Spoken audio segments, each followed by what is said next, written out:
The long constitutional process in Chile continues this weekend as the country elects its 155-strong constituent convention. It's the first time in the history of the country in which will be decided in a democratic way how the constitution will be written. The actual constitution was conceived during the dictatorship of Augusto Pinochet and is the root of a lot of the inequality that is present in Chile, in which not only the poor, but also a big part of the middle class don't have access to healthcare, decent retirement pensions, and education, among other things. This is a new dawn in Chilean politics. The website Quiénes Son, which means who are they, has compiled information about all the candidates. More than a third of the 1,400 are independent of political affiliation.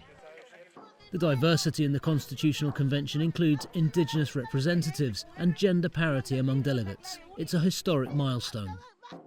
Some feminist groups suggest that the support for independent feminist candidates is so strong that the gender parity could even be a limitation.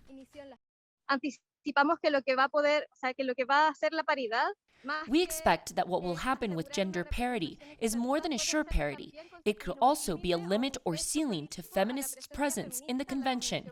We are worried by that. Last October, more than 75% of Chileans voted to rewrite the constitution. The vote was a response to the social uprising that began in 2019 and which unveiled anger at deep-rooted inequality in a country often considered a South American economic success story. The performance of the model or of the strategy has actually been very poor the last 10 to 15 years. I mean, it's been poor in any dimension you look at it.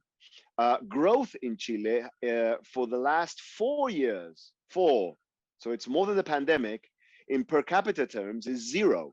This has been a long, long time. If you look at the long trends, it's been 10, 15 years. It's gone through left-wing governments, right-wing governments. So the model in its own terms, which is growth, is not performing.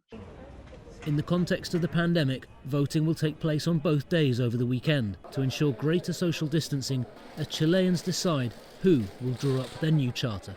Joel Richards, CGTN.